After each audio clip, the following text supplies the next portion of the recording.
112 years ago, the UP Board of Regents had a vision to develop their true firstborn college that will spearhead national development through agriculture. At the foot of Mount Makiling, Edwin B. Copeland, together with 7 faculty and 12 students, embarked on the journey to create the UP College of Agriculture, or UPCA.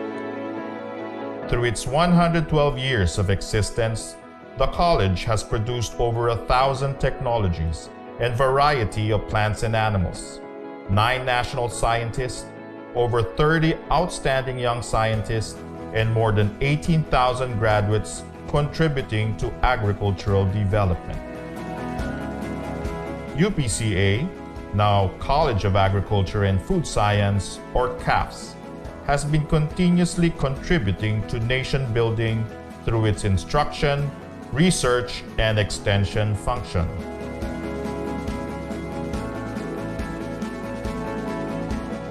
A mere 10 years after establishment, the college was able to start breeding works with the production of sugarcane varieties with high productivity and resistance to Fiji and mosaic disease. In the 1920s, the importance of agriculture was intensified, and UPCA was recognized as neighboring countries began sending their students to Los Baños because of the high quality of education. In the 1930s, breeds with superior characteristics such as the Burkhala pig, the Los Baños Cantonese chicken, and Philippine cattle were developed. The 1960s was a fruitful decade for research. Makapuno, a coconut cultivar often made into a dessert, was pioneered and perfected. Meanwhile, the Dairy Training and Research Institute was the first in the country to freeze buffalo semen, paving the way for artificial insemination of local carabaos. Along with the establishment of UPLB in the 70s, the college received the prestigious Ramon Magsaysay Award for International Understanding, Asia's counterpart for the Nobel Peace Prize. In the same decade, the C4 plants were developed. The soil test kits were produced in support of the Masagana 99 program, and the mango induction technique was introduced. Continuing the production of quality research outputs in the 1980s, techniques to minimize post-harvest losses, the accelerated fish sauce manufacturing process, and the rapid test kit for the detection of pesticide residue on vegetables were developed. The 1990s saw many new varieties across species or crop types, including Sinta papaya, the first Philippine-bred hybrid, UPLB Gold, a durian variety, and Doña Amelita, a musaenda named after the wife of former President Fidel Ramos. The award-winning National Corn-Based Farmer Scientist RDE Training Program, or FSTP, was also established around this time and still remains as one of the university's primary extension programs. In the field of instruction, the book titled Integrating Sustainable Agriculture in the BSA Curriculum, the UPLB College of Agriculture Experience, was published in 1999. At present, the College of Agriculture and Food Science, or CAFS, continues to be the premier institution of higher learning in agriculture and food science, and remains committed to nation building through its instruction, research, and extension programs. In order to produce the best graduates, all of our courses are outcomes-based education, and continuous improvement of the curriculum is being practiced to meet the challenges of the 21st century. As testament of excellence, CAFS is constantly recognized by different organizations. In research, we continue to implement relevant studies with focus on the 12 priority commodities to address food security. Moreover, Technologies are constantly developed to aid in responsible food production. Supplementing these are extension activities to disseminate the knowledge generated to improve food productivity and livelihood of the people. We believe that present technologies will future-proof our food systems. Some of our notable developments are iDetect, Coraginam, Plant Health and Pest Clinic, Pest Management Tools and Techniques, Smarter Pest Identification Technology or SPITech, Snap Hydroponics, Drone Technology, Rapid Immunofilter Assay for Virus Indexing, Nano Fertilizers Fertigrow, Turbogrow, Nano Biosensors, and Biochar.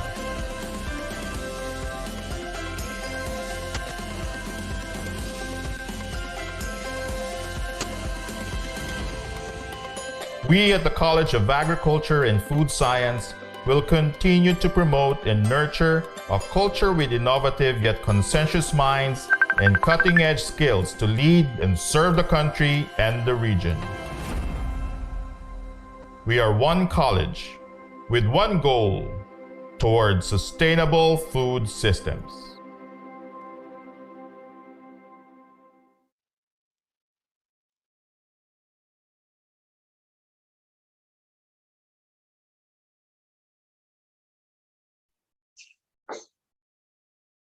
Magandang umaga po sa ating lahat at welcome sa ikatlong episode ng Aggie Peace Talk Season 7.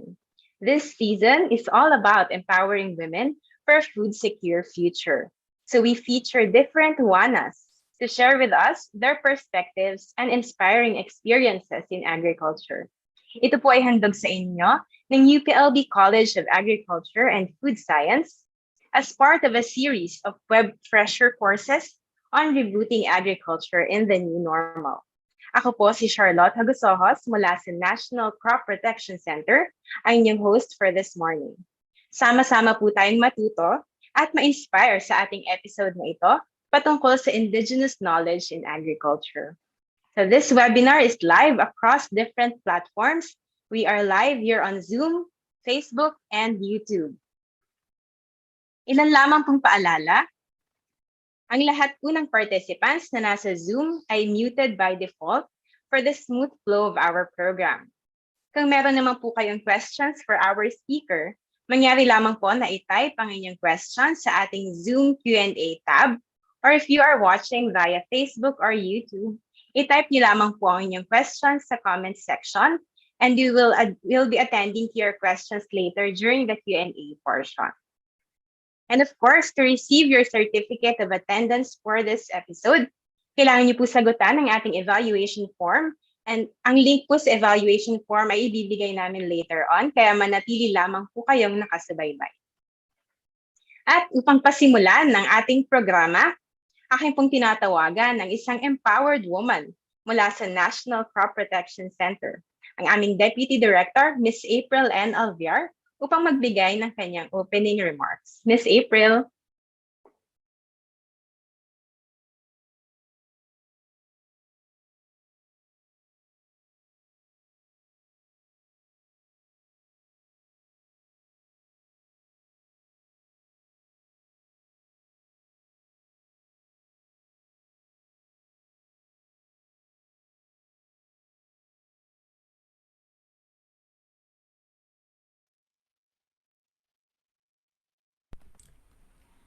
Good morning, everyone.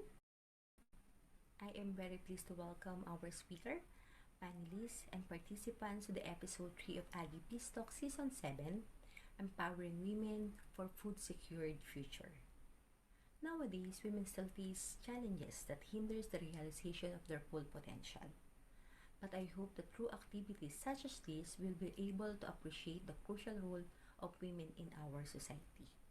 I also hope that through our speakers' sharing of experience, be inspired to take up space in agriculture and become effective leaders and change makers. For today's webinars, we will feature another empowered women who will talk about indigenous knowledge and practices in agriculture and will share her experiences as a farm founder. In one of her recent interview, Miss Nicole said that kalipayan came from the Waray word which means happiness. And according to him, happiness can only be possible when it is shared. And this advocacy is for her family. So I am very grateful that she's with us this morning to share her happiness with us. Lastly, I encourage the participant to make out of this opportunity by actively participating in today's activity. Thank you very much, and may we have an insightful and inspiring webinar. Again, good morning everyone and keep safe. Thank you very much, Miss April. And totoo nga po na we hope na sa pamamagitan ng pagsasagawa ng ganitong mga activities, paunti-unti na we are breaking barriers, we are breaking stereotypes against women. Ngayon po, inaanyayahan ko naman ang ating panelists dito sa Zoom na makibukas ang kanilang camera so we can have our photo taken. And of course, please wear your best and brightest smiles.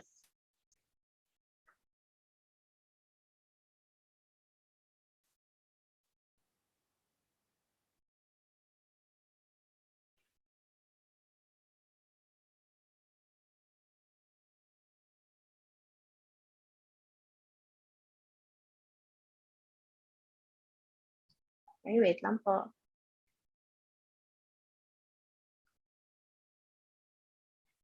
Ayan. So, pwede na po, no? Okay, in 3, 2, 1, smile. Isa pa po. 3, 2, 1, smile. Okay, so thank you very much po.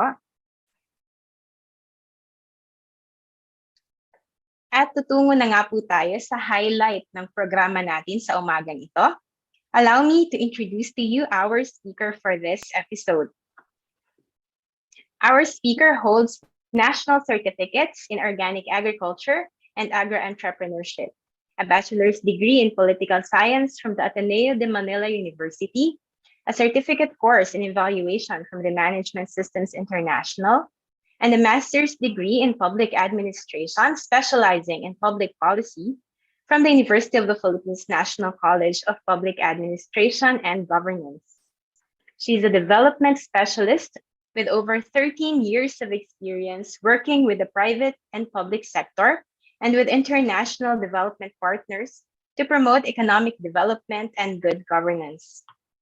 So these include her experiences as monitoring and evaluation and outreach program manager of the American Bar Association Rule of Law Initiative in the Philippines, as head of the public sector and AVP for business development of the Globe FinTech Innovation, and as monitoring and evaluation and program management consultant of the municipal government of Pulilan, Bulacan. She also worked with the United States Agency for International Development as monitoring and evaluation specialist of the Scaling Innovations in Mobile Money Project, and as program manager of the Women's Global Development and Prosperity Initiative.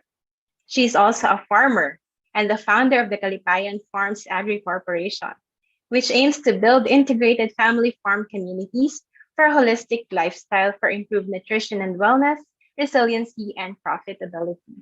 Ladies and gentlemen, please welcome Ms. Nicole Maria Nympha Sena Alicer-Kazemi for her talk entitled Bequeathing Indigenous Knowledge for the Next Generation. Ms. Nicole, good morning po. Hello, magandang umaga sa inyo lahat. Magandang umaga galing sa Pulilan, Bulacan. Dito po ako ngayon sa Kalipayan Farm and maraming salamat po sa oportunidad na ma-share ang aming journey sa Kalipayan. For those that don't know what lipay means, it's actually happiness from my dialect, which is Waray. So kung itatanong tayo lagi, taga saan ka ba? Actually, masasagot mo siya na ako ay ang heritage ng aking mga magulang ay sa Leyte, sa Tacloban at sa Dulag. But I grew up in Manila because my parents pumunta sila dito for opportunities sa education. But I fell in love with Pulilan, Bulacan. And soon, in Cavite, Alfonso, where we are developing our own family farm. So yun po ang aking heritage at yun po ang aking where I work, live, and play. So good morning, everyone, and thank you for being here with me today to share our journey. So I'd like to request I'll just share my screen so I can show you my presentation today. So how's everybody? Hello! Baka I can see some thumbs up that everybody is here right now with me. Hello po sa ating mga professors and Dr. Elpidio. Hello po. Nice to see everybody today, and to all the people watching in the different platforms. Magandang umaga. And today we'll be learning a lot about natural farming, our indigenous technologies, and the regenerative power of our environment, and what it means to actually farm for nutrition beyond just farming for yield. So that will be our discussion for today. Okay.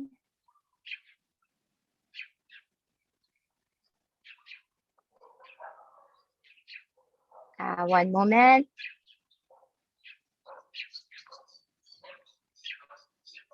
Okay, so today po, ito po ang Kalipayan Natural Farm. So ang ating title actually ay From Farm to Family.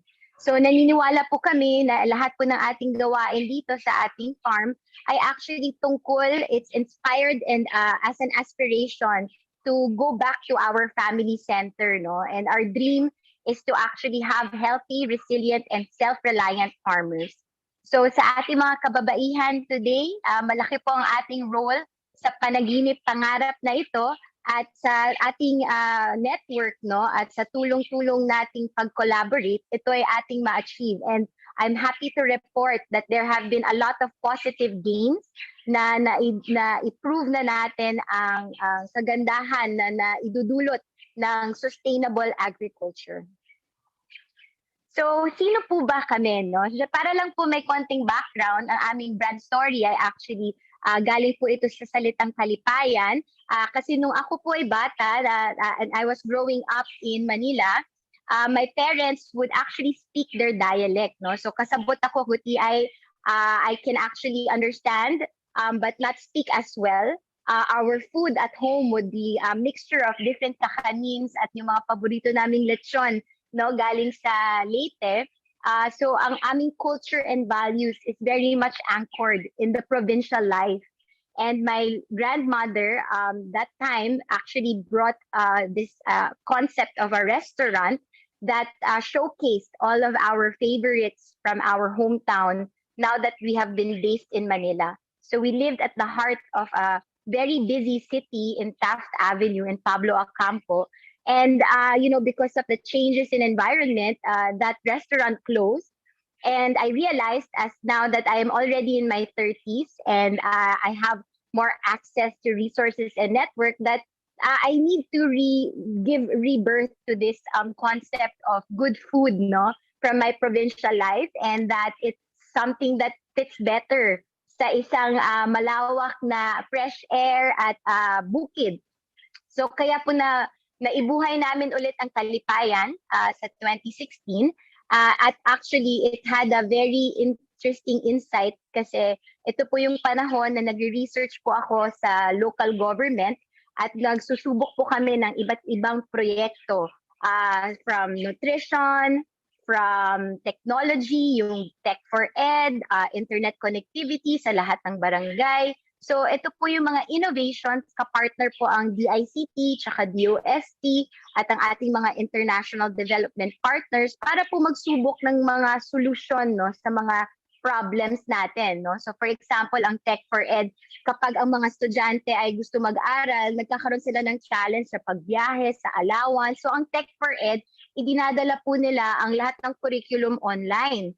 Tapos pupunta lang sila sa DepEd para sila ay mag-final exam, no, or sa graduation nila. Ngayon po sa pagbabago ng mundo at tayo ay ngayon nasa pandemic na, online or flexible learning is the way of life, no. So ito po ay ngayon tinatanggap na natin at nakikita natin ang convenience at relevance niya. Pero ngayon, naghahanap din tayo ng lugar kung saan tayo ay we can freely move and interact as well with people with proper social distancing. No? That's why ito pong farm ay isang napaka-relevant at napaka-importanting pamamaraan para po tayo ay magsama-sama muli. So ito po ay actually doon po ako pinaka na-shock doon sa na-realize po namin ng mga data tungkol sa nutrition sa Pilipinas. So ipapakita po natin ang mga very stark statistic no pagdating sa causes of mortality, the top causes no in the Philippines. So because of that, we began to realize the importance of having sustainable agriculture for food security and for a long and disease-free life. So our mission is to pioneer, demonstrate, fully integrated and sustainable living environment using appropriate technologies, both traditional and modern, to share our knowledge with others and for the benefit of the present and future generations. So kung makita po natin, ito po si Kalipayan, ito po ang mapa namin, no? So sa gitna po, makikita natin na ito ay ang restaurant. So kung makita po natin, ito po ang lugar kung nasaan ako ngayon. Sa kapalibot dito sa atin ay ang iba't ibang sari-saring halaman, no? Tulad ng ating mga puno, fruit-bearing trees, meron po tayong mga vegetables, flowers, meron tayo yung solanaceous, meron tayo yung mga cucurbits natin. So makikita natin na importante kasi kung ano po yung mga pang-araw-araw nating kinakain, ito ay importante na accessible sa atin. No? At of course, hindi lang po tayo nag-iisa sa isang komunidad. Meron po tayong mga natural farmers na naibuo po dito sa Pulilan na nag-grow rin po sila ng iba't ibang halaman at livestock. So dito po kasi sa Pulilan, ang pinaka-top commodity dito ay palay. At yun po ang kinauna-unahang sinubukan namin i-convert from conventional farming patungo sa natural farming. So ngayon po, magsi 7 years na po namin siyang ini-implement at I'm very happy to report na ang aming yield ay nag-i-increase. No? Kung sa simula, ito ay mga 50 kabans per hectare, ngayon umaabot na rin po siya ng mga 90. No? At ang kagandahan nito ay hindi nagpa-plateau, nag-i-increase pa. At of course, because of the methods that we use, it's a very safe and a very happy environment for our farmers and our plants. So good for plants, people, and planet po ang ating pinag-uusapang sustainable agriculture. So ano po ba ang farm to family? No? So basically, we want to bring farming experience and all of its wondrous benefits closer to your families. It is our dream and mission for all of people, employees, individuals to experience how easy, rewarding, and sustainable natural farming can be. So paano po ba natin to ma-achieve, no? So si Kalipayan Farm, naniniwala po kami na importante po ang alignment ng isang enterprise para sa sustainable development goals. Kasi ngayong pandemic, nakita natin ano ba ang mga essential things in life, no? At yun po ang panatiling tumutuloy sa pagpo-provide ng products and services kasi ito po ay talagang something na need ng tao, no? Hindi lang para sa kasalukuyan pero para rin sa next generation. So, yan po yung pinag-uusapan natin, intergenerational wealth. Kasi ang importante po ay isang bagay na nag-improve over time, no? Na hindi lang po siya beneficial para sa ngayon, pero beneficial din siya at nai-improve pa niya further in the coming years to come. At ito po ang pangarap din natin para sa ating mga anak at sa youth, no, na ang future na stewards of our beautiful natural resources of the Philippines. So ang goals na try natin i-achieve ay yung number 2. So kasama doon ang no poverty, zero hunger, good health, decent work, sustainable cities and communities, responsible consumption and production, and partnership for the goals. So dito nakita natin yung importansya ng public-private sector partnerships kung saan meron po tayong kanya-kanyang roles pero iisa lang po ang goal natin which is sustainable development. So lahat po ito ay goal din po ng ating gobyerno dito sa Pilipinas kaya ito ay makikita natin sa ating PDP plan, no? kung saan ibinubuhay nila ang SDGs sa 3 major goal, which is malasakit, which is building a high-trust society, pagbabago, which is transforming towards equity and resilience, at patuloy na pag-unlad, increasing growth potential. So ito po yung ating mga goals na gusto ma-achieve, no? So ano po ba ang mga nakaraan na, no, ating mga magagandang balita tungkol dito sa ating malaking research and development na sinusubok natin sa natural farming? So over time po, ang nakita po namin na kagandahan nitong project natin ay maganda po talaga siya sa bata, no? 100% kid-friendly. Lalo na po ngayon na ang agriculture, even in the 2017, no? There have been agriculture classes in different schools. However, application of this was very limited. So they learn within the 4 corners of their classroom, but they're not able to apply it in a practical way. So this is very important for children to learn. I believe that theory and knowledge combined together allows us to have better retention and better practical application, and at the same time iteration, no? Kasi kapag ikaw ay natuto, sumubok, ay malalaman mo din ang mga best practices na gusto mong ipagpatuloy at yung mga lessons learned, no, na okay, mistake pala yan, so failure yan, wag na nating ituloy yan, no? So it's important that we learn from the best practices of those that have done it before so that we will continue to grow in our learning. So dito nakikita natin na nag-create po kami ng multi-purpose business model, no, kung saan ini-expand namin ang aming customer segment na hindi lang po ang ating mga bata, pero pati po mga pamilya, mga health enthusiasts. So makita natin itong mga bisita natin, medyo samot-sari din ang kanilang mga lahi. Kasi most of the expats also that live in the Philippines really, seek out places that they can visit that are unique experience and that they can have hands-on activity with their children, no? So dito po nagkaroon kami ng isang malaking harvest festival.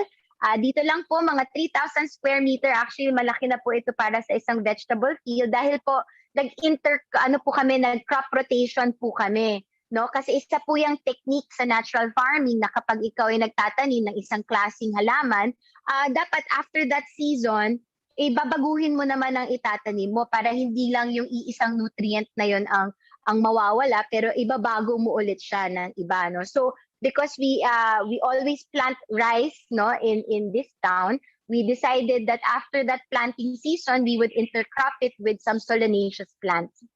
So as a result, we were able to create a lot of activities surrounding that. We were able to make partnerships with both local restaurants and also Manila, partner with restaurants that use these types of commodities such as Mediterranean cuisines that are heavy on these kinds of products, no?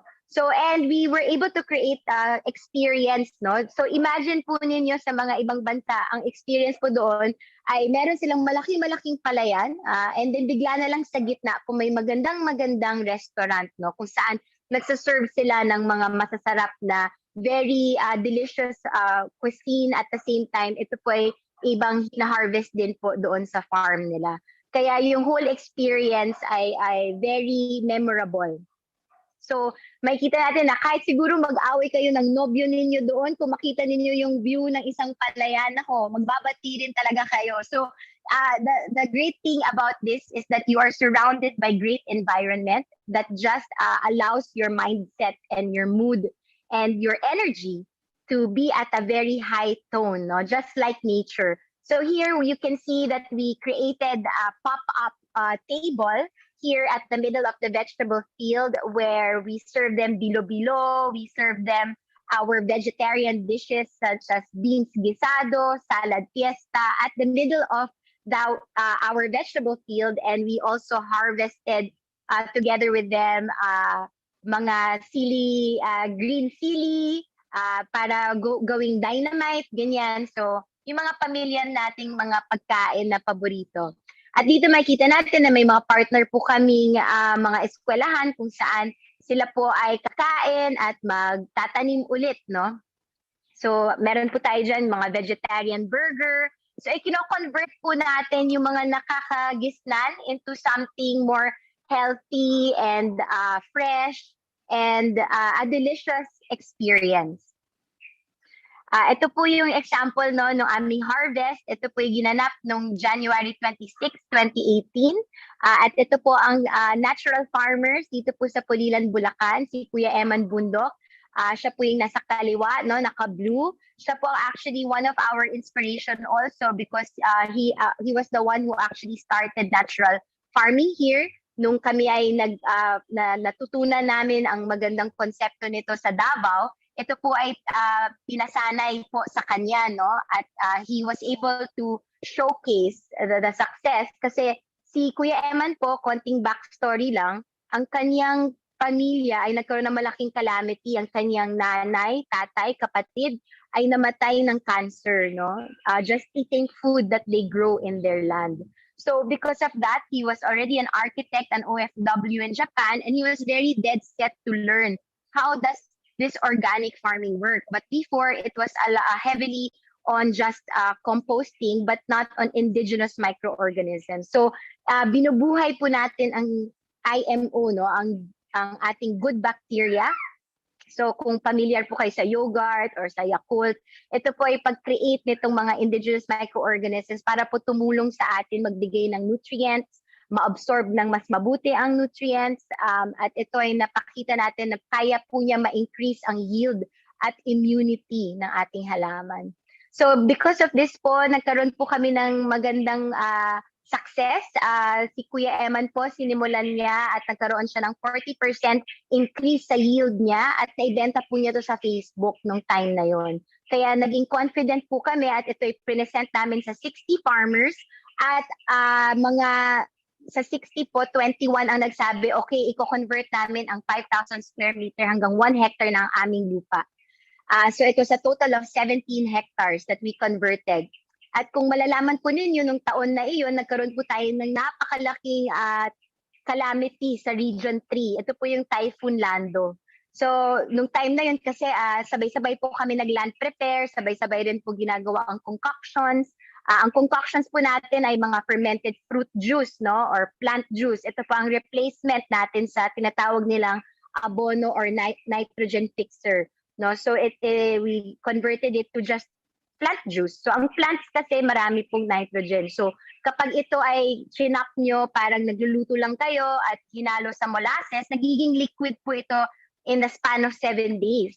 At ito pong syrup na ito na potent, imimix nyo lang po yan ng tubig at magiging spray na po siya. Kaya every week sinispray po namin ang halaman nitong fermented plant juice at ito ay nagkakaroon din ng sweet taste, no? Kasi kung alam po natin ang fresh vegetables ay very sweet. Ito po ay mga bagay na natutunan ko lang rin kasi sanay po ako dati sa syudad na galing sa market or galing po sa nakapack na yung mga pagkain, no. It was only in my late 20s where I learned about agriculture and how beautiful that kind of life is, and ever since then I've been learning. You know, it's a lifetime mission to learn, and my dream is to become really an agriculture scientist someday. So dream ko maging tulad ni Dean Elpidio at ang ating mga magagaling na professors dito sa ating UP Los Baños. So dito po nakita natin na during Typhoon Lando, 80% po ng lahat ng crops, no, sa Region 3 ay talagang na-eradicate sila. But when we took a look at it, in Pulilan, 70% of the natural farmed rice that we grew was preserved. So nakita po talaga namin nung dumating si CNN na meron nakabagsak po yung conventional at nakatindig ang ating natural farmed rice. So na-test po talaga itong traditional method na ito na natural farming, and we proved that it was more resilient. Probably because several things, no. Number one, we do hand planting pagka tayo ay nagtatanim. Tapos because of the microorganisms, siguro na mas maganda absorption ng plants natin at mas kapit din sila, no, doon sa land preparation natin. So because of that, maganda po ang yield, no? So nagkaroon po kami ng overabundance din po ng products during that time na nag-crop rotate kami. Kaya nagsubok naman kami ng farm to market, no? Kung saan nag-create kami ng mga hot sauce, nag-dry po kami kasi nasobrahan na po siya doon sa initial requirement. At because of that, dinala rin namin sa Manila markets, no? Para tingnan po ang appetite ng mga tao pagdating sa natural grown food. So ito po ang pinaka-question namin na kasama po sa aming pagsasanay ngayon is kapag itinubo ba natin ang pagkain natin ng natural na proseso, ito po ba ay mas nutrient dense? At kung pinoses din po natin siya, mas nape-preserve din po ba niya ang nutrient density? So yan po ang mga questions na ngayon kasalukuyan pong pinag-uusapan namin with the Food Nutrition and Research Institute dahil napakaganda pong malaman, no, ang pagkakaiba nito sa regular na pag-grow ng ating pagkain. So gusto ko lang po pakilala sa inyo, sino ba to si Auntie Ali, no? Kasi baka nakaka-relate kayo sa kanya, no? So si Auntie Ali actually is your everyday Filipino mom. She's trying to make nutritious meals the standard on her family's table. She's heard about natural farming at home and how fun and rewarding it can be. But she's unsure of how to get started. So making her family's eating habits healthier is her goal as a dedicated ilaw ng tahanan. So marami bang nakaka-relate sa akin dyan? So yan po ang aking mga, one of the personas po na na-realize ko na tinatry po nating makausap dito sa ating ginagawa ay yung nanay na gusto talagang magkaroon ng mas sustainable at healthier lifestyle, no, para sa pamilya. Ito po yung kinikwento ko sa inyo na ito ang actually very stark data, no? It was true in 2016 when we began and it's still true today. That the highest mortality causes of mortality in the Philippines is due to cardiovascular diseases, no, like heart attacks and mga diabetes, ganyan. Tapos makikita natin dito number 5 na ang COVID pero hindi pa rin umuubra yun doon sa ating cardiovascular. Ang cardiovascular kasi is caused by poor nutrition, tsaka poor wellness, no, which is yung ating pag-ensayo, pag-exercise, tsaka yung pagtanggal ng stress. So, ito yung mga kailangan natin malaman na sa ngayong panahon, pag-increase ng ating immunity, pagpatibay ng ating kalusugan sa pang-araw-araw nating gawain, ang pinaka-importante. Ito po ang nagbibigay sa atin ng enerhiya para magawa natin ang ating trabaho excellently. Because it's all about also cognition, no? Makakapag-isip po tayo ng mas mainam kapag mas maganda din po ang nutrition na ating kinakain. So, did you know that at the peak of the pandemic, lifestyle diseases have caused more deaths than COVID-19? And diabetes is the silent epidemic that is 3 times as deadly as COVID, no? That came from World Economic Forum. So, commonly po, ang nagiging challenge ngayon ay dahil nawawala na ang flavors ng ating mga pagkain dahil sa transport time, tsaka sa ating pag-store, nangyayari po sa mga ibang mga lugar ay nagdadagdag na po sila ng maraming mga flavoring tulad ng sugar, no, tulad ng sobrang daming salt din. So that's because you know the freshness is also based on the flavors are actually based on the freshness of our produce and how it is grown. Yan. So, based sa FNRI, no, ito ang actually kinakain ng mga Pilipino ngayon. Parang majority ng ating kinakain ay 39% nasa cereals tayo, mga grains. Tapos, ang vegetables natin, 15% lang. Tapos, ang ating fruits, nasa 5% lang tayo. So makikita natin na marami pala tayong mga siguro too much of something is not good for you, no? Moderation and balance is always key. So sabi nila, for a healthy diet, kailangan daw meron tayong 33% of the go food, which is rice, bread, corn, tsaka oats. At of course, syempre wag lang rice, kailangan i-mix din natin yan ng iba pa. Tulad ng oats. Ang oats pala, kapag ito ay i-blend, magiging flour din siya. So, imbis na wheat flour ang gamitin natin, pwede din natin gamitin ng oats sa paggawa ng mga cookies or pag kailangan nyo ng harina. At least meron siyang added value, no? Tapos, kailangan din po natin ng 17% grow food, which is yung fish, chicken, and meat. Pero alam po ba natin na pwede po natin kumain actually ng legumes, no, or beans? Marami po tayong variety dito sa Pilipinas, from black, white, dried, yung parang purple, tapos may red, may kadyos, may munggo. Kung paano po natin niluluto ang munggo, pwede din po natin iluto yun sa iba't iba pang klaseng beans. So, it's a matter of boiling them, or kung may pressure cooker kayo. At syempre, saute is very important para ma-absorb ng beans ang flavors, no, ng ating mga vegetables na ihahalo. Ako personally, I like to put ginger and turmeric para sa dagdag na spices, no? Hindi siya spicy, pero spices siya para mabuhay yung ating pagkain. Dapat medyo may konting init, no, sa saute. Bago natin ihalo yung beans, isama natin yan sa saute natin, at matitaste nyo yung difference. At makita natin na dapat 33% vegetables pala tayo. So, para ma-increase nga natin ang ating protein intake, pwede natin dagdag ng beans, which is also a vegetable, no? And then, of course, 17% na fruit. Para instead of you eating or taking your vitamin C through a capsule, you just invest in buying fruits that are, or growing. Yun ang challenge ko sa atin lahat, ay mag-grow tayo ng sarili nating fruits, dahil tulad marami pong vitamin C, no? Pwede natin makuha sa mga prutas na ating kinakain. So ako, eat your vitamins and your medicine, no? And enjoy the gift from the gods. So ngayon, makikita din natin na bakit maraming food insecurity. Actually, wala po akong agriculture background sa aking education, sa aking formal education. However, nung late bloomer po kasi ako, bumalik po akong eskwelahan sa UP at nag-public administration, at tumakbo po akong student council. At tuwang-tuwa po ako kasi ang first po nilang immersion sa akin ay pumunta sa Los Baños at makipag-dialogue po sa ating mga magsasaka doon. At pagdating ko po doon ay talagang para akong taga Manila, no, naka collared shirt pa ako at naka heels.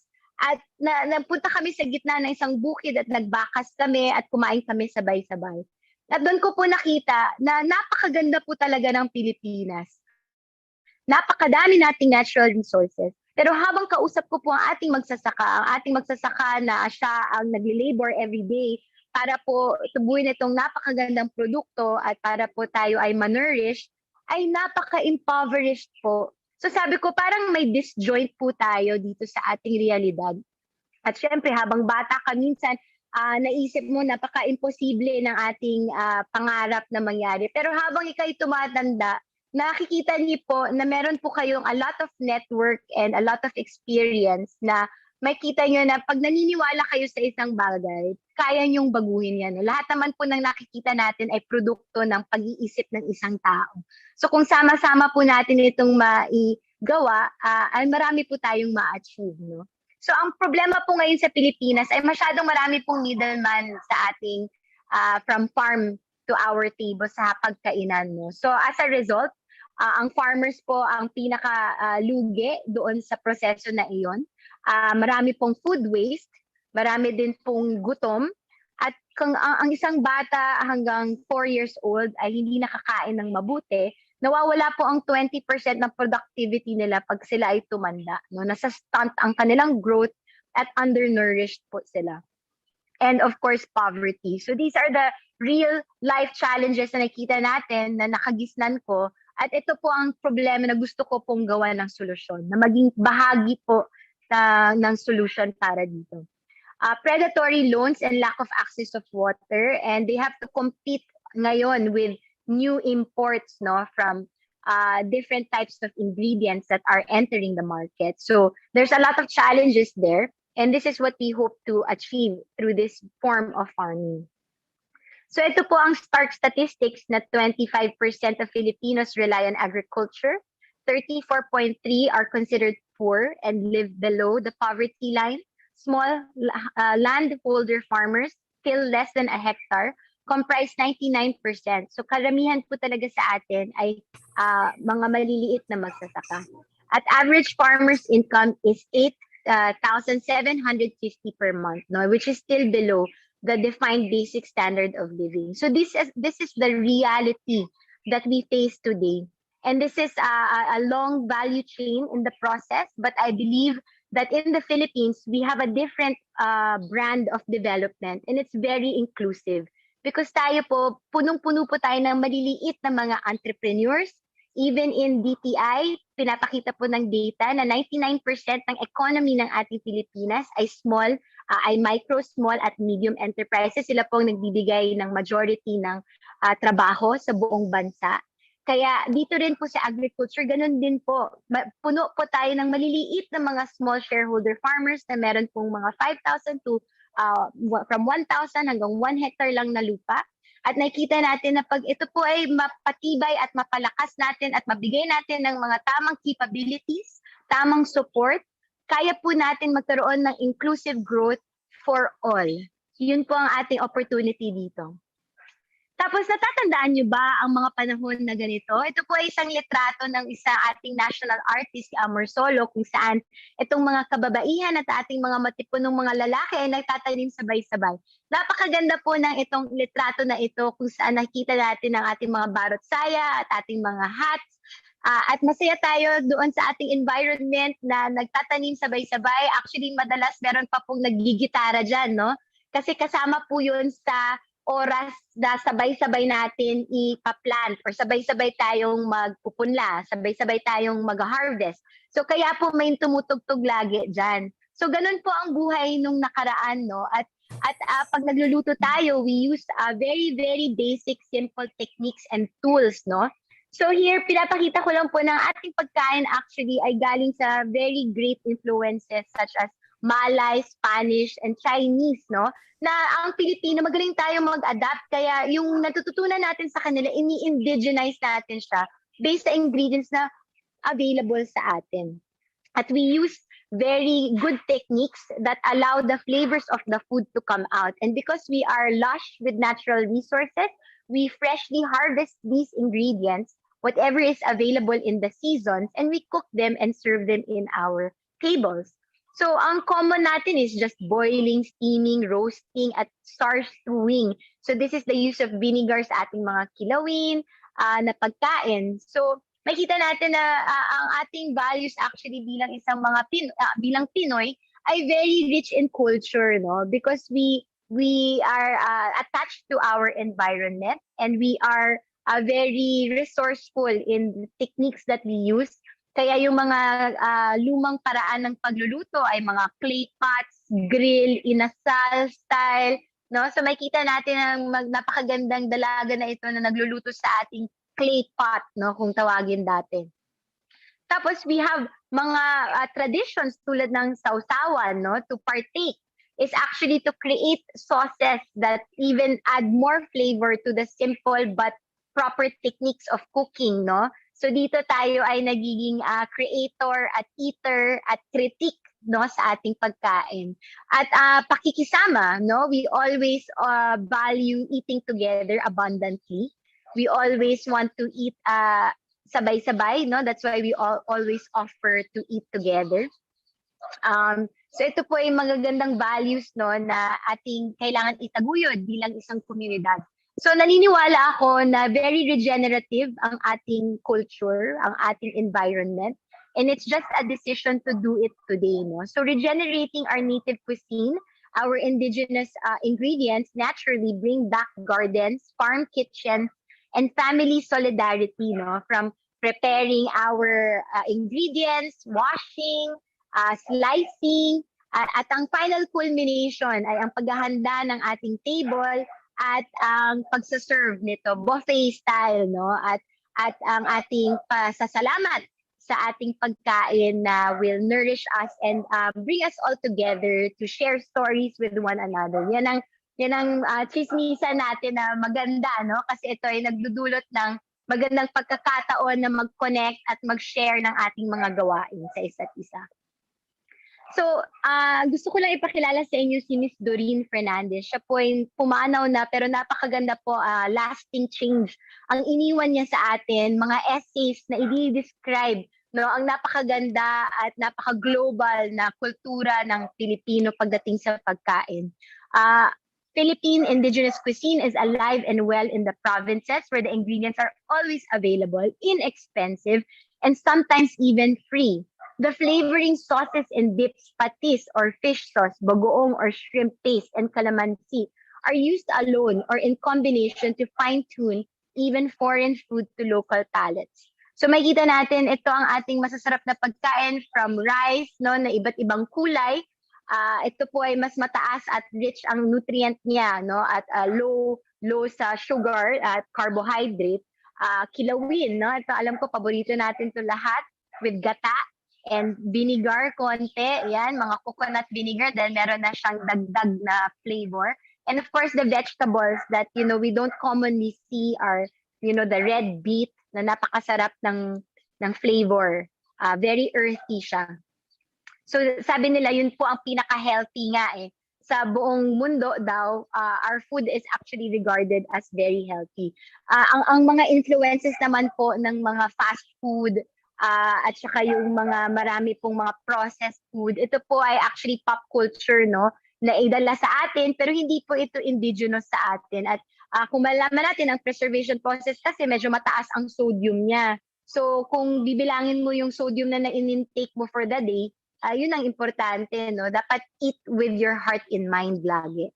So si Auntie Ali, balikan lang natin, no? Ang ating kausap ngayon is gusto niyang matutunan na kung paano ba niya ito magagawa. So gusto namin i-share sa inyo yung mga survey natin na i-conduct at ano ba yung mga tanong ng mga tao. No? So ano ba yung soil na kailangan gamitin and how do we keep it healthy? So actually everything is about soil.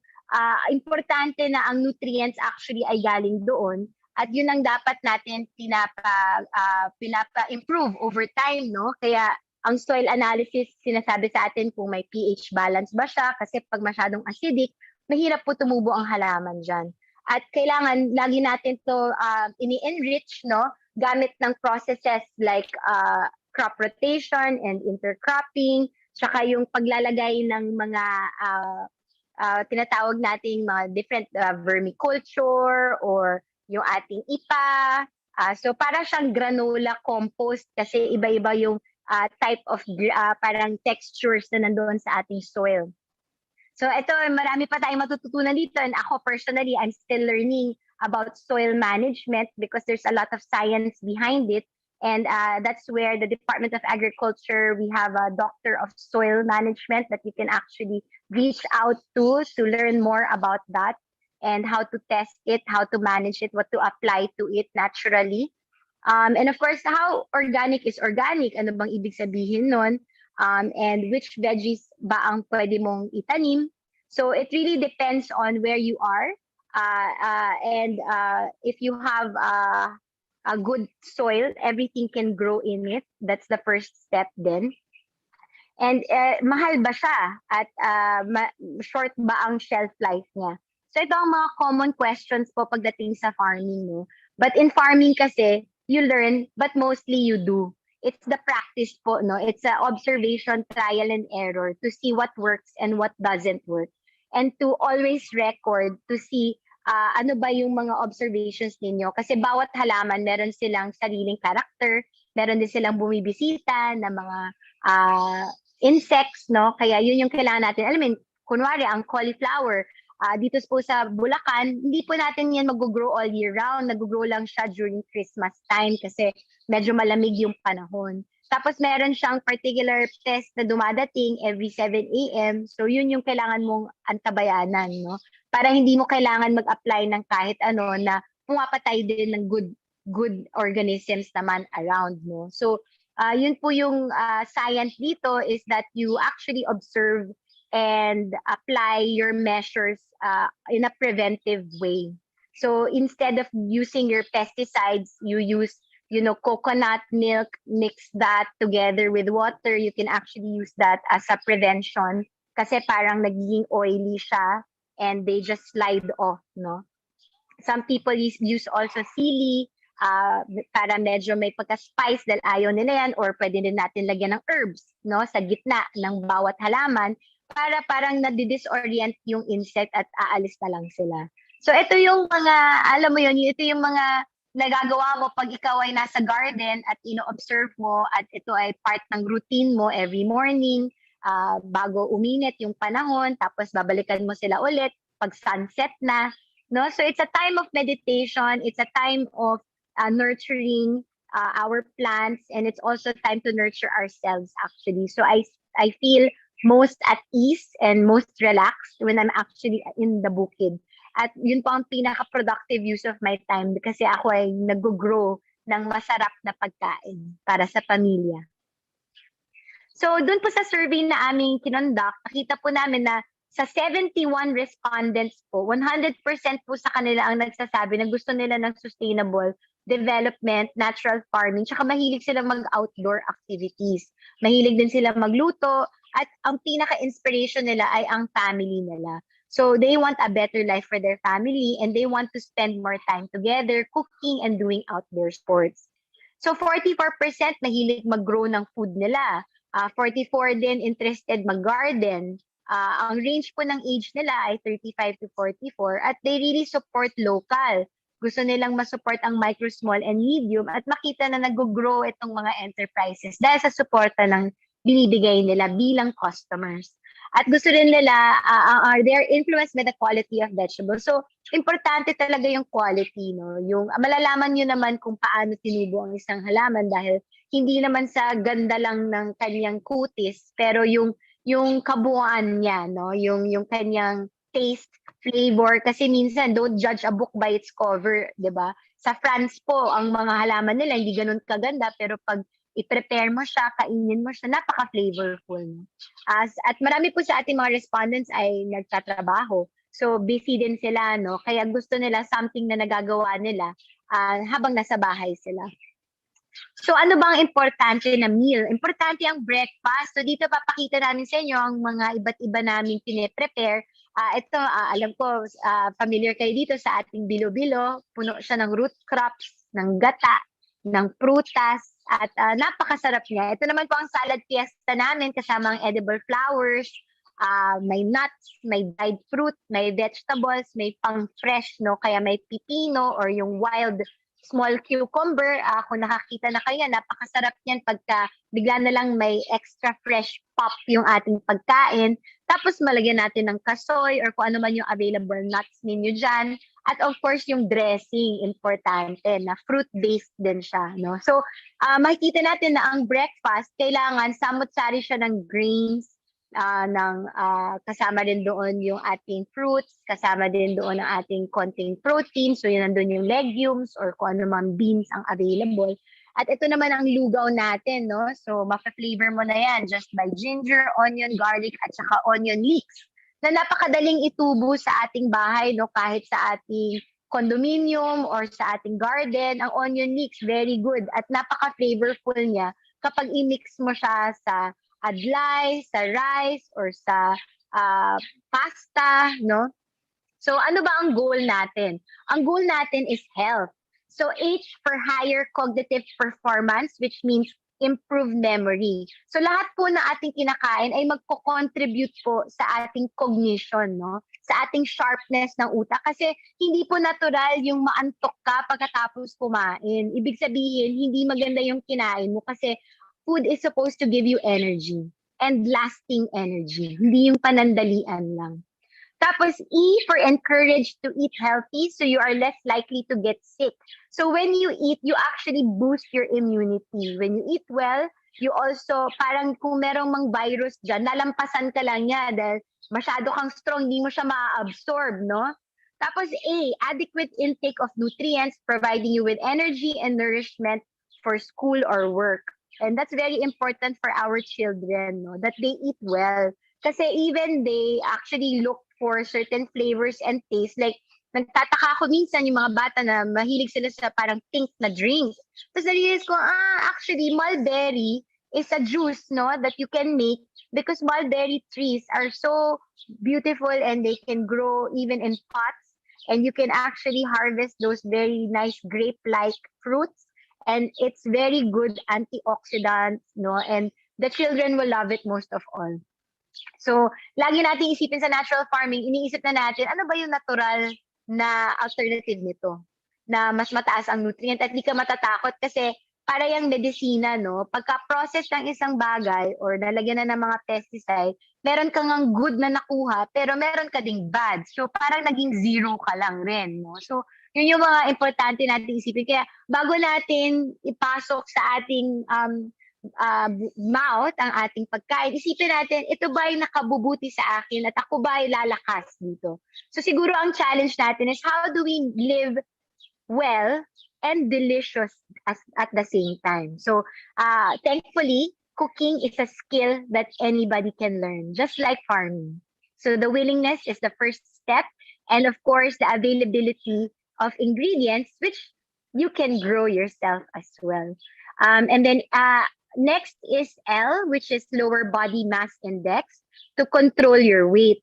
So, syempre, kailangan balance talaga, no? Kasi malalaman mo yung katawan mo pag hindi okay dahil mafe-feel mo siya at may mga indications tulad ng BMI para masabi sa'yo kung masyado ka na mabigat para sa relativity ng iyong so that means you need to either mix your diet differently and also wellness. So lagi siyang nutrition, pagkain, tsaka lagi siya wellness or galaw. T is top-notch level of well-being resulting in a more stable mood. So food creates moods. It creates energy. So if you eat good food, you will feel good.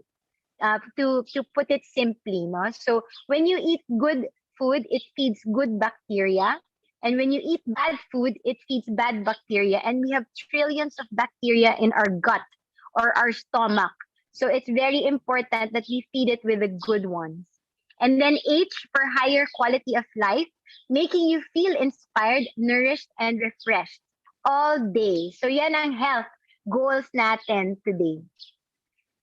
So ito lang mga reminders sa atin, no? Eat with your heart in mind. Always find balance with the 1/3 of your rice, no? So kung people know hockey, it's a international sport, dapat ganun lang daw kalaki ang ating kanin, no, bawat meal.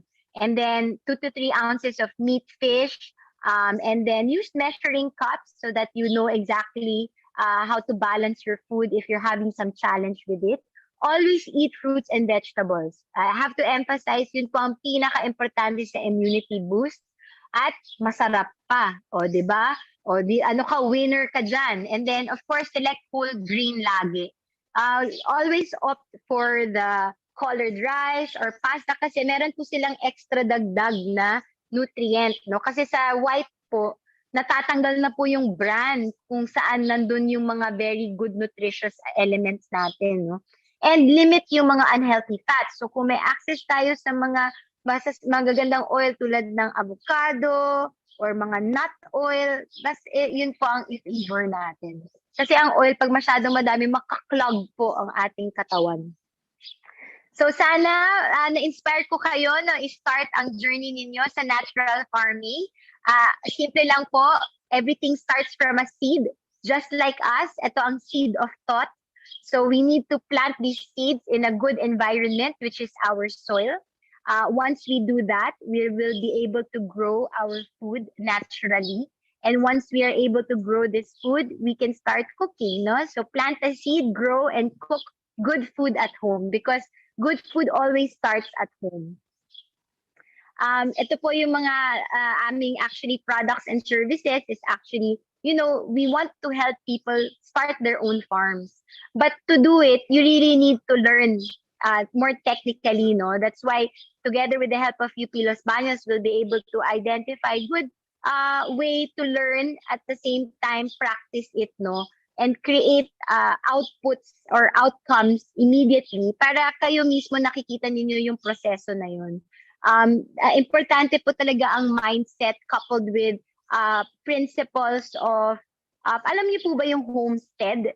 Ibig sabihin po nun ay nagtatanim tayo pang production, pero nagtatanim tayo at nagde-develop din tayo. Ibig sabihin, nagtatry tayong gumawa ng lugar para sa sarili natin, sa ating pamilya, na dun din po tayo titira.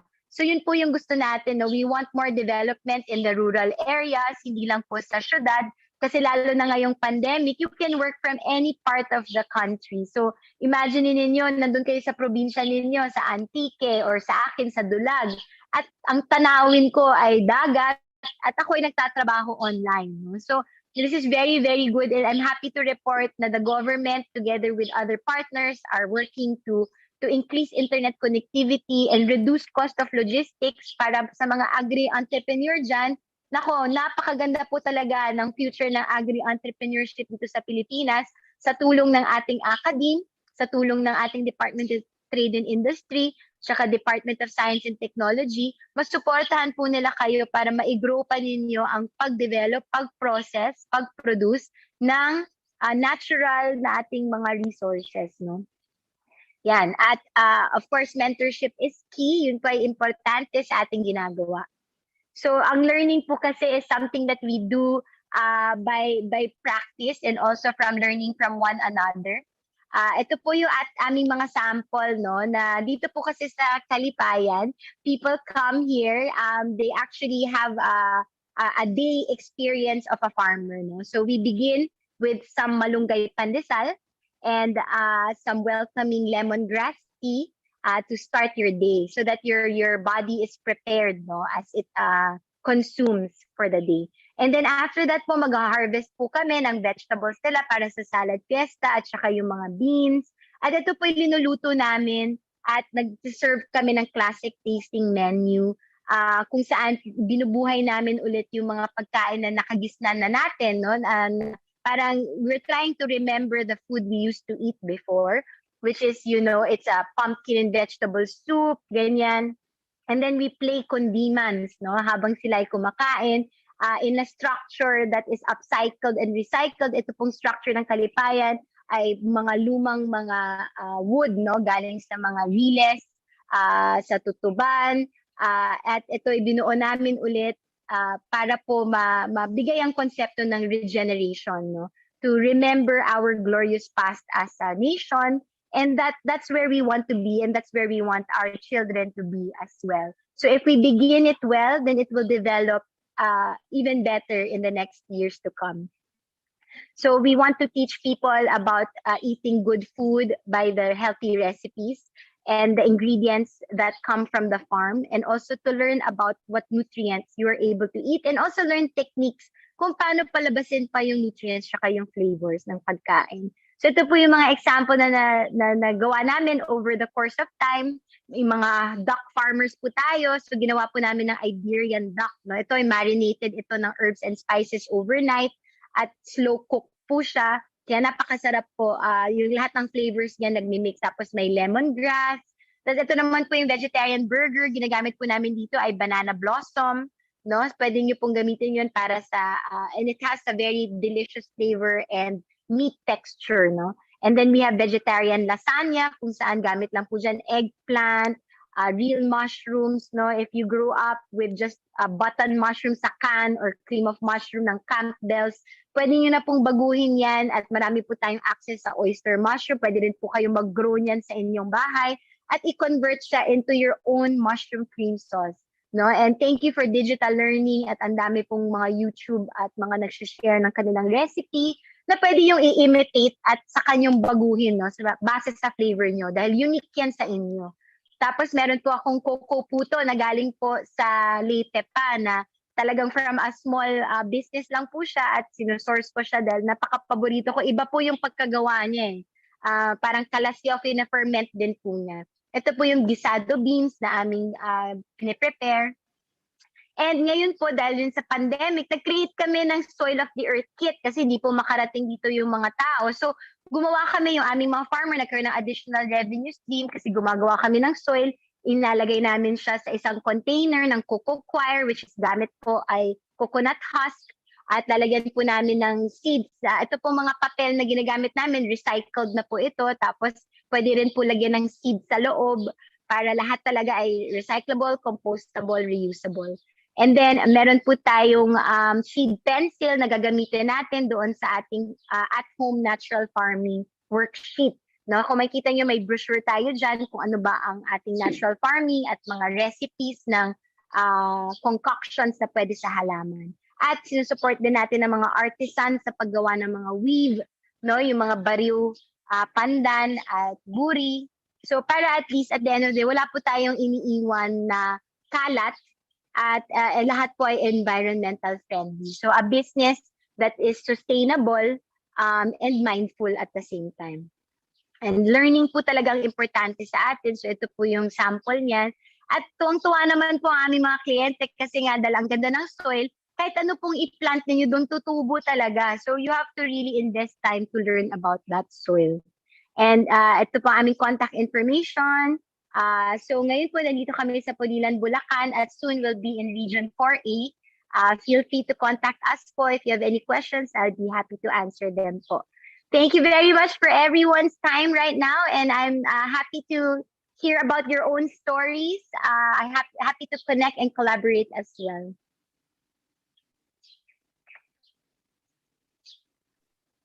Thank you very much po, Miss Nicole. So I'm sure lahat tayo hindi lang na-inspire, kundi na-challenge din. So mamaya bago tayo sumubo ng ating lunch, tanungin muna natin ng sarili natin kung makakabuti ba sa atin yung kakainin natin. And Miss Nicole, claim nyo na po na you will be an agricultural scientist in the near future. And so we move forward sa ating Q&A portion. So if you have any questions for Miss Nicole, please send them in via Zoom Q&A tab or via Facebook or YouTube comment section. So we already have one question from Facebook from Miss Karen Alviar. Thank you for your presentation. My question, how long did it take you to plan and execute having a natural farm? Did it take a lot of fun to get started?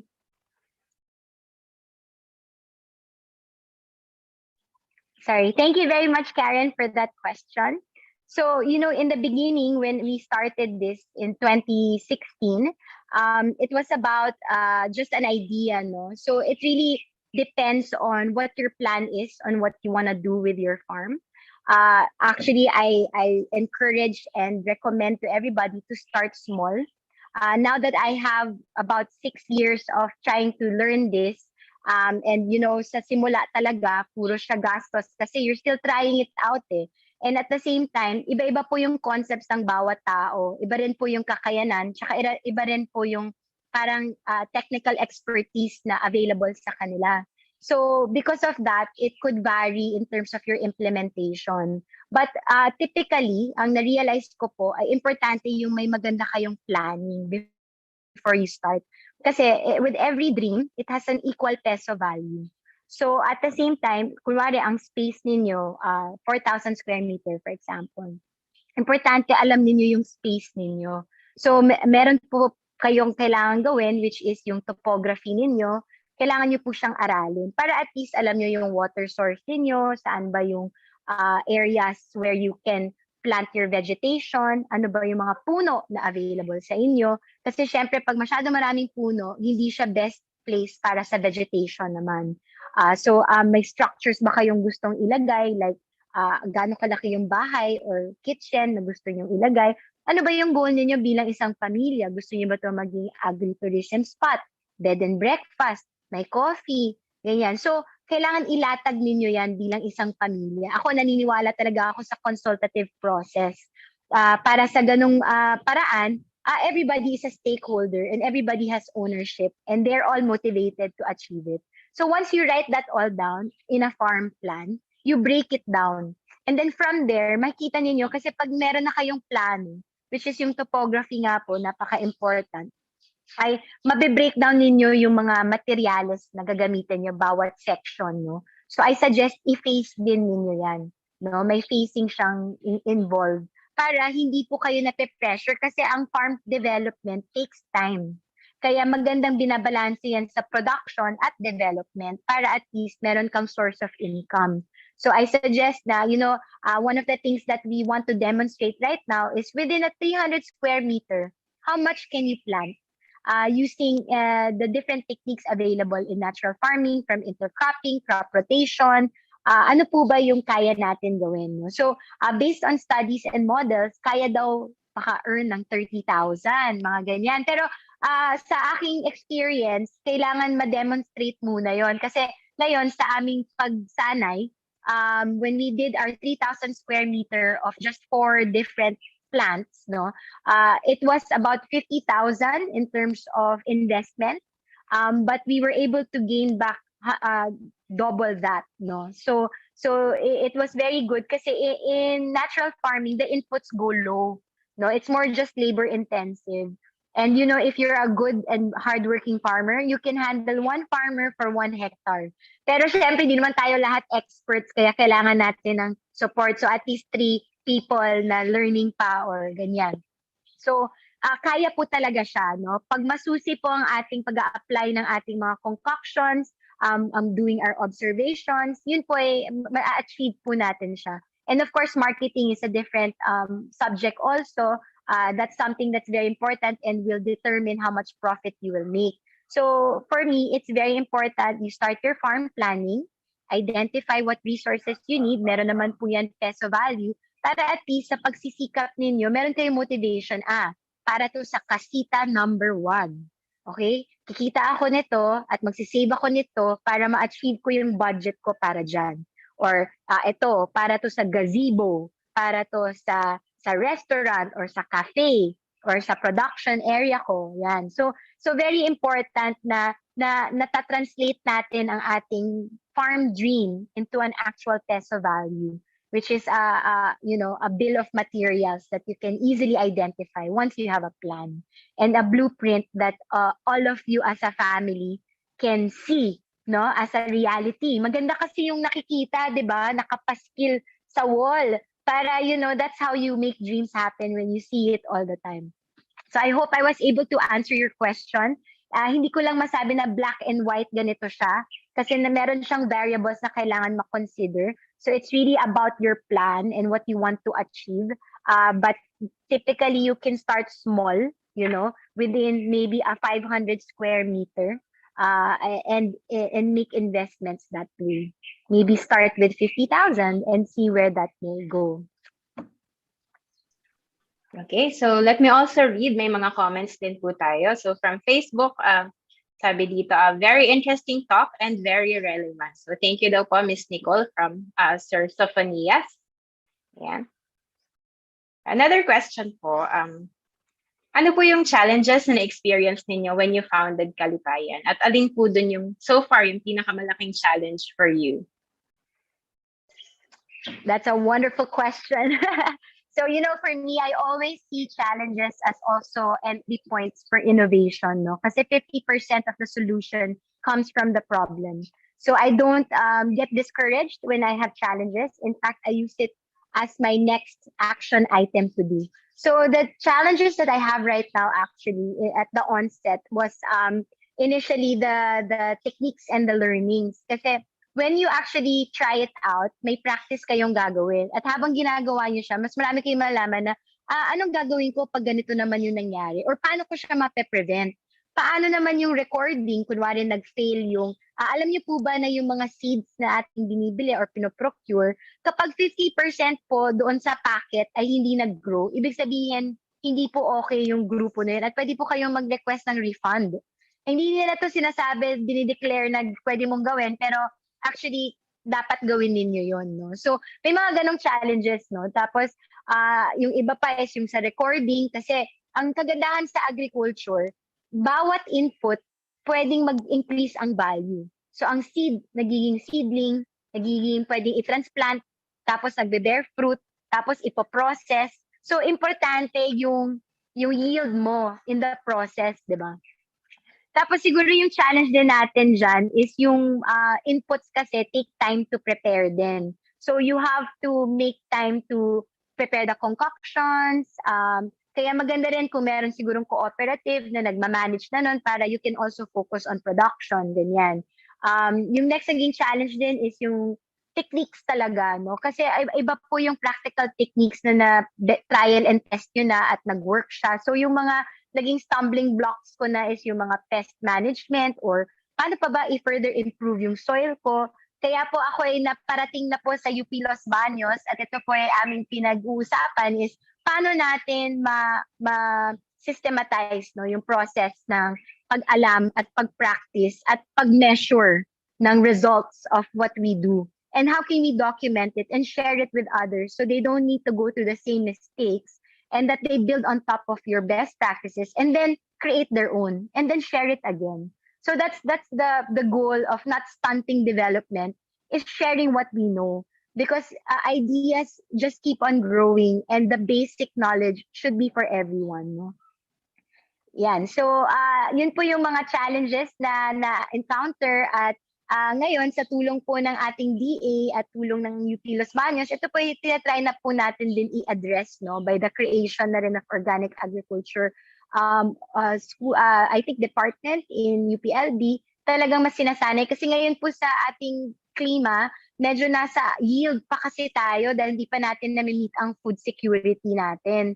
Pero tingin ko ngayon, pwede natin siya maisabay kasi may goal tayo bilang Organic Agriculture Act of 2010 na at least 7% or 5% nga lang ng buong bansa ay mag-organic. Ngayon po nasa 0.7% pa lang tayo. Kaya definitely marami pong room mag-grow ang organic. Okay, so we have another question po. Ang ganda po pala nung sinabi nyo kanina, no? Yung challenges ay dapat we see it as opportunity indicators, hindi lang basta challenge. Okay, so another question from Facebook from Miss May Amor Marikit. Good morning, ma'am. Is your farm totally organic? Are your fertilizers and pesticides organic too? And what are the common problems in organic farming? So 3-part question po. So yes, in Kalipayan, we are 100% organic. We make all of our concoctions and we do our own homemade hand planting also and everything, no? Kasi it's really, once you make that a half or parang may exception, mahirap, no? So the farmers also, pag bigyan mo ng konting exemption, they'll think of other alternatives na. So, kailangan natin maging resourceful at aralin talaga paano ko siya magagawa naturally. No? Kasi para sa inyo rin yun eh. Imagine mo nagsispray ka tapos yung pesticide na punta na sa'yo, diba? So, gusto ko po nagsispray ako yung fermented fruit juice, ganyan. Kaya medyo maganda yung skin ko. Joke lang yon. Pero ganun po talaga ngayon, no? So, ano po yung challenges natin? It's really just labor intensive. No? So, you have to be masigasig. You have to be hands-on. You can't just depend on farm hands to do it. You have to do it together. Para sa ganung paraan, nalalaman nyo din. No? Tsaka, importante yung mag-community work din tayo kasi hindi po tayo nag-iisa sa isang sa natural farming. You really work together kasi you can't plant everything and you can trade together, no, food that you grow, and then para at least lahat kayo alam niyo talaga yung kung paano siya tinutubo kasi you will purchase from each other also, or you can even consolidate your efforts when you grow more kasi definitely you will grow more than what you need. So next step there is how do you consolidate with other produce so that you can get better value in the market, no? Parang in effect magkakaroon kayo ng different goals base sa strengths ninyo. Kaya si Kalipayan po, we always work in a community. We always work with our public sector. We always work with the private sector also and find the right partnerships and collaborations. And be always clear with your intent. And in organic farming, you have to be firm with quality because it's very easy to just, all your hard work, mawala siya sa isang araw kasi nag-compromise ka ng quality mo at nag-conventional ka or nag-spray ka. No, so ikaw lang rin ang you're also cheating yourself in that process, no. So be very clear about your intention and the quality because at the end of the day people will look at the quality of your product in this space. And your family is your first consumer. So do it for them. Okay, thank you po. And another question po. Paano po kayo naapektuhan ng pandemic? Paano naapektuhan ang inyong farm? So actually, nag-close po yung aming farm dahil ECQ nga po, wala po talagang nakakabiyahe. Pati yung mga farmers ay talagang nasa bahay, hindi sila makapunta sa trabaho. So kaya nag-pivot po kami doon sa kunento ko kanina na Soil of the Earth kits. So imbes na yung experience po ay pagpunta nila dito, dinala po namin siya sa mga bahay-bahay. Tapos nakipag-partner kami kasi inisip namin sino ba yung mga aligned sa ating goals, di ba? So nalaman namin na si Bureau of Plant Industry ay nagdi-distribute ng seed. So kinausap namin sila at nagsulat kami ng liham. Ito po ang importante sa gobyerno, no? Magsulat kayo ng magandang letter na nabibigay ninyo ang ninanais ninyo, klaro kayo sa request ninyo at paano kayo magpa-partner at paano niyo sila masusuporta sa goal nila. At sa ganung paraan, magtutulong-tulungan talaga kayo. So, and at the same time, documented din po siya. At, the government must reply to you within 15 days and that is your right and that is the anti-red tape law. So, ito po yung mga importanteng kaalaman na we should know because there's a lot of services in government that you can avail. You just need to makialam kayo, no? And contribute at the same time. That is the very good mutual balance of give and take, diba? So because of that, we were able to add more value in our soil kits and also help the government achieve its goal, no? So we were able to distribute to 2,000 homes our soil kits because of partnerships that we did with both public and private sector. And guess what? Na-achieve namin yung aming mission, which is to bring natural farming to homes. So yun po yung isang pivot namin. Tapos secondly, nag-partner din po kami sa mga good food community kung saan these are natural farmers in different areas also. At nagtulong-tulungan kami na ma-logistics namin yung aming mga produkto papunta ng Manila. Nag-create kami ng pop-up markets doon para lang mag-make sure na hindi po ma-waste itong mga products. So it was the collaboration with the same intent and same companies that fight for fair trade and sustainable, that we were able to find logistics partners that will help us transport our goods at reduced cost, optimized cost, kasi pinaghalo-halo namin yung aming produkto at naidala namin sa Manila at naibenta namin through digital marketing as well. So we were very, very heavy in social media to showcase and also tell the stories. No, people don't just buy now for the sake of buying, but they buy because they support your story. Okay, thank you po. Another question from Miss Maria Turqueza. Ayan, so good day, organic farmers kami dito sa Abra. Paano po maka-avail ng programs and services ninyo sa Kalipayan Farm? Thank you very much. You can actually, we're very heavy in social media and we have a website, so kalipayanfarm.com. Pwede nyo po kami i-message, i-email. Meron din po kaming Facebook, saka Instagram, if you want to contact us. And of course, you can contact me. My number is 0977-812-4594. So I repeat, 0977-812-4594. Please feel free to connect with us and see what we can do together. Okay, so we have another po from Facebook, Fedi Dinlay. Okay, what if the insects are immune to organic pesticides? How will you eliminate them without using any commercial pesticides? So, sa experience niyo po, ma'am.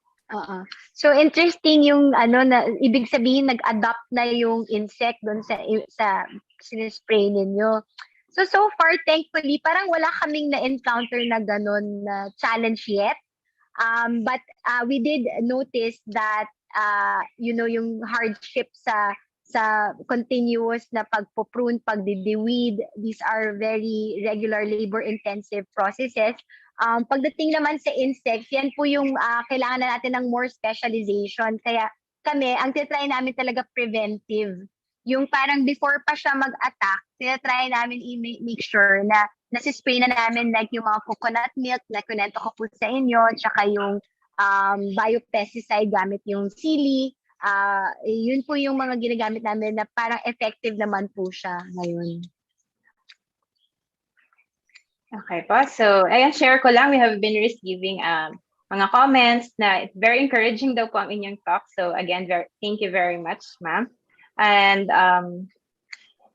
so I hope na when the situation allows, na we can also visit your farm kasi parang ang ganda po ng inyong farm. Syempre, a lot of us have been staying home for so long and it would be very good to visit a place like your farm. And so I think Yes. wala na po ata tayong questions. So again, thank you very much po. Ay, wait lang po. Okay. Ayan, thank you very much po sa lahat ng ating participants for being so active and to Miss Nicole for graciously answering all our questions. Thank you very much, everybody. And ang pinakahuli ko pong payo, I just do it. You know, trying every day means one day you can do it.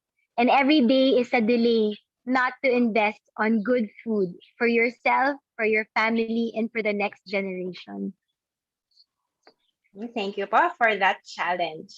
Ayan, so to express our appreciation for our speaker, the College of Agriculture and Food Science, University of the Philippines, Los Baños, Laguna, Philippines, presents the Certificate of Appreciation to Ms. Nicole Maria Nimfaseno Alicercazemi for serving as the resource person on bequeathing indigenous knowledge for the next generation during the Aggie Peace Talk Season 7, Empowering Women for Food Secure Future, under the webinar program Rebooting Agriculture in the New Normal, held on 30 September 2021 via Zoom. Given this 30th day of September 2021 at the College of Agriculture and Food Science, University of the Philippines, Los Baños, Laguna, Philippines. Signed, Dr. Pompe C. Santa Cruz, Chair of the CAFS Webinar Committee, and Dr. Elpidio M. Aglisit, Junior Dean of CAFS. Once again, thank you very much po, Ms. Nicole. As for the certificate of attendance for our participants, mangyari lamang po na sagutan ang evaluation form na ma-access ninyo using this link na ipoprovide din po namin sa chat box and comment section. So, ang inyo pong certificate ay automatically na matatanggap ninyo via email kapag nasagutan na ninyo ang evaluation form. So moving on, to formally close our program, akin naman pong tinatawagan ang head ng Extension Committee at ng Public Service Division ng National Crop Protection Center, si Ms. Romaline A. Limpiada. Ms. Roma?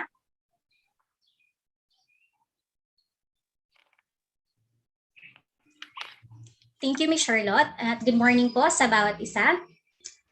On behalf of the National Crop Protection Center, I would like to thank all the participants for joining our third episode of the Aggie Peace Talk Season 7. And I would like to thank the CAFS Extension Committee for organizing this webinar and NCPC Extension Committee for hosting this event. And of course, we would like to extend our sincerest gratitude to our very influential speaker for spending her valuable time with us, empower more women in their endeavors. That was a very diverse presentation. She has covered the roles of household, values within the family, healthy living, farming, and entrepreneur. Thank you for sharing your advocacy to eat healthy and to live healthy. Talents combined with passion and dedication can bring us to greater heights. In the past, significant works of women may not be mentioned in history. But in this generation, with gender equality, let the stories of great women be known. Let your stories be heard, and let us be part of the history. With the advancement of technology today, in this fast-paced world, let us not forget the values, the hardships and works, traditions, and indigenous knowledge of our ancestors.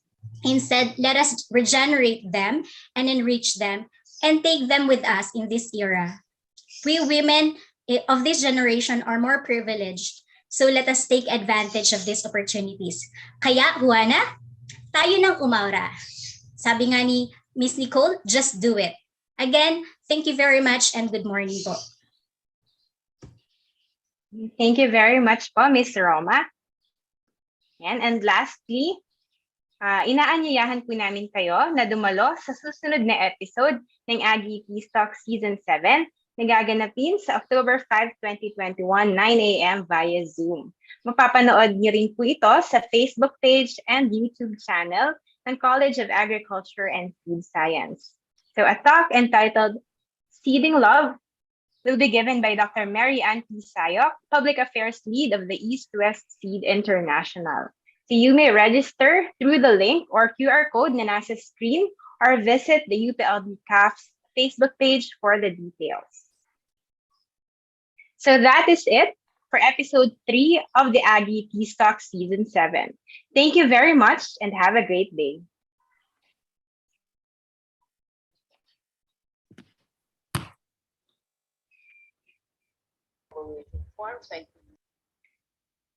Thank you, Miss Nicole.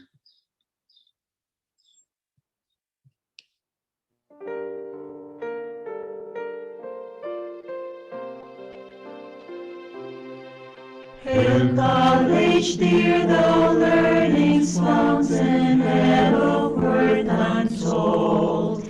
We proudly sing thy praise and wave thy flags of green and gold. We love thy fields and pastures where our daily work is done, and nature's endless secrets are unraveled one by one. Agriculture college dear, devoted sons will ever be. Unceasing inspiration do we always draw from thee. We come from all the regions of this eastern island fair, and trustingly we place ourselves in thy protecting care.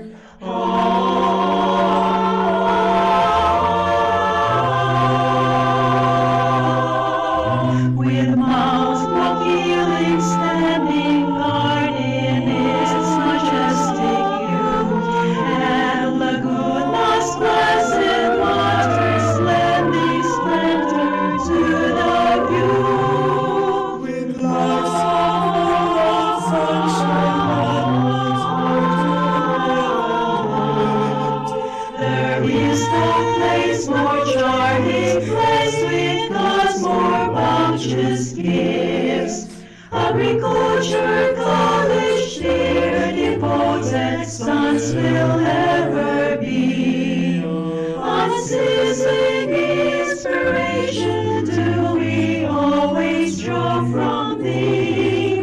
We come from all the regions of this eastern island fair, and trustingly we place ourselves in thy protecting care.